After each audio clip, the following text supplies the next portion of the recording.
not only for India, it will be global hub. Climate ఒక advantage ఉంది, logistics ఉన్నాయి, ఇప్పుడు నీళ్లు ఇస్తున్నాం. రాయలసీమ పరిస్థితి టోటల్గా ఆంధ్రాని మించి రాయలసీమ అభివృద్ధి అయ్యే పరిస్థితికి వచ్చింది. దానికి కారణం అక్కడ ఉండే అడ్వాంటేజెస్. అందుకే ఒకప్పుడు మీరు గుర్తుపెట్టుకోవాల్సింది, ఈ ప్రాజెక్ట్ అనేది నా మనసుకు చాలా దగ్గరుండే ప్రాజెక్ట్. ఫస్ట్ డే ఇక్కడ మీరు ఉన్నారు, చాలా మంది ఫస్ట్ డే నుంచి కూడా ఈ ప్రాజెక్టులో మీరు అసోసియేట్ అయ్యారు. నేను వచ్చినప్పుడంతా వచ్చారు. నేను సోమవారాన్ని పోలవరంగా పెట్టుకున్నాను. ఎవ్రీ మంత్ ఒకసారి ఇటుకు ఒక నెలకు కానీ 2 నెలలకు ఒకసారి 60 సార్లు 70 సార్లు ఇక్కడికి విజిట్ చేశాను. ఎన్నో కష్టాలు నుండి ల్యాండ్ ఎక్విజిషన్ అవన్నీ కూడా పరిష్కారం చేశాం. కాంట్రాక్టుల్లో చాలా సమస్యలు వస్తే అవన్నీ అధిగమించాం. 72% పూర్తి చేశాం. 5 ఏళ్లు వీళ్ళు వచ్చేసింది 2% పూర్తి చేశారు. మళ్ళీ పట్టిసీమ అని మాట్లాడితే పట్టిసీమ అనవసరం, ఎక్కడ నీళ్లు తీసుకుపోతారని మాట్లాడారు, రాజకీయం చేశారు. పట్టిసీమను కట్టనీయకుండా చేయడానికి విశ్వ ప్రయత్నాలు చేశారు. ఆ రోజు నేను పట్టిసీమను కానీ చేయకుండా ఉండుంటే ఈరోజు రాయలసీమకు అన్ని నీళ్లు ఇచ్చేవాళ్ళం కాదు. రాయలసీమకు అన్ని నీళ్లు ఇవ్వకపోయి ఉంటే రాయలసీమ ఈరోజు ఇంత అభివృద్ధి అయ్యేది కాదు. ఈ సంవత్సరం మీరు ఒక్కసారి చూస్తే నాకు ఒక్కోసారి అనిపిస్తుంది, మీరు అందరూ కూడా చూశారు, నేను ఎంత అటాచ్ చేయాలంటే ఈ ప్రాజెక్టుతో. నాకు ఒక జీవితంలో ఒక కోరిక, ఒక ఆశయం, పోలవరం పూర్తి కావాలి, నదులు అనుసంధానం చేయాలి,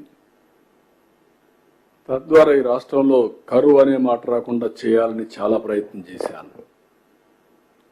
ఆ తర్వాత వీళ్ళు చేసిన తర్వాత కొన్ని రోజులు నిద్రపోని పరిస్థితులు ఉన్నాయి, నిద్ర రాని పరిస్థితులు. ఎంత మంచి ప్రాజెక్ట్ని గోదావరిలో ముంచేశారని చాలా బాధపడ్డాను. నాకంటే ఎక్కువ బాధపడిన వాళ్ళు ఉండరు, ఎందుకంటే this is my brain child. First day మీరు గుర్తుపెట్టుకోవాలి, ఈ ప్రాజెక్టు నేను ముఖ్యమంత్రి అయిన తర్వాత 2014 ఎలక్షన్స్ అయిన తర్వాత 7 మండలాలు తెలంగాణలో ఉన్నాయి.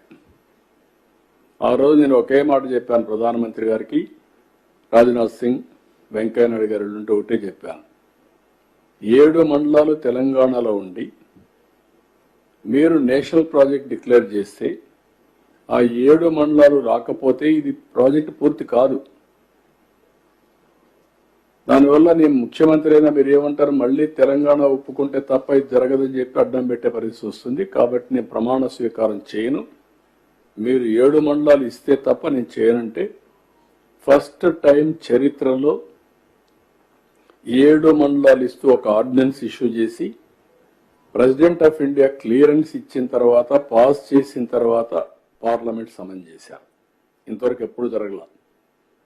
ఎవరైనా ప్రధానమంత్రి ప్రమాణ స్వీకారం చేస్తానే, మంత్రుల ప్రమాణ స్వీకారం చేస్తానే, పార్లమెంట్ పెట్టి ప్రమాణ స్వీకారం చేసి తర్వాత రెగ్యులర్ బిజినెస్ స్టార్ట్ చేస్తారు.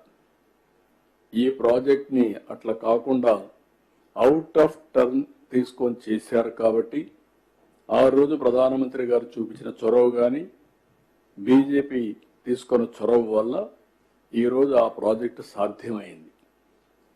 లేకపోతే ఇంపాసిబుల్. ఈ ప్రాజెక్ట్ మళ్ళీ దీనికి సమస్యలు క్రియేట్ చేశారు.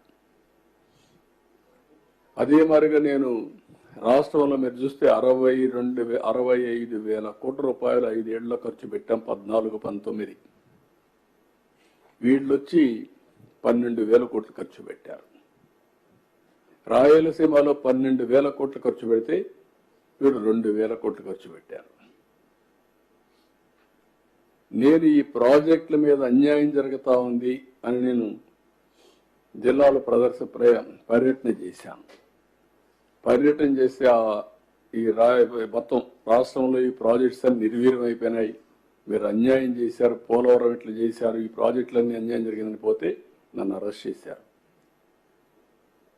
నా జీవితంలో ఒకటే గుర్తుపెట్టుకున్నా, ఎట్టి పరిస్థితిలో ఈ ప్రాజెక్ట్స్ అన్ని పూర్తి చేసి ఈ రాష్ట్రానికి ఎలాంటి ఇబ్బంది లేకుండా చేయాలనే సంకల్పంతో నేను ఫైట్ చేశా. అందుకే ఈరోజు మీరు తీసుకొచ్చిన ప్రాజెక్ట్ కూడా జలహారతి అనే పేరు కూడా పెట్టి, ఎందుకంటే నాకంటే ఎక్కువ గౌరవం పొందిన వాళ్ళు ఎవరూ లేరు. స్వాతంత్రం వచ్చిన తర్వాత కంబైన్డ్ ఆంధ్రప్రదేశ్లో కానీ విడిపోయిన తర్వాత కానీ. ఆ తర్వాత నా సంకల్పం ఒకటే తీసుకున్నాం, ఎట్టి పరిస్థితిలో అన్ని ప్రాంతాలకు నీళ్లు ఇచ్చి తద్వారా శాశ్వతంగా కరువు నివారించాలి. ఈ రాష్ట్రాన్ని నెక్స్ట్ లెవెల్లో ఆటో పైలట్లో పెట్టాలని ఒక నిర్ణయం చేసుకున్నా, ఒక సంకల్పం తీసుకున్నా, దాని ప్రకారమే పనిచేస్తున్నా. ఆంధ్రప్రదేశ్ రాష్ట్రంలో నన్ను ఎగతాళి కూడా చేశారు. ఇంకుడు గుంతలు దవ్వితే ఇంకుడు గుంతలు దవ్వుతున్నాడు, కంటోర్ ట్రెంచెస్ అంటే దానికి ఎగతాళి చేయడం, చెక్ డ్యాములు అంటే ఆ చెక్ డ్యాములు ఎందుకొని ఎగతాళి చేసిన సందర్భాలు ఉన్నాయి, అటు తెలంగాణలో కానీ ఇటు కానీ.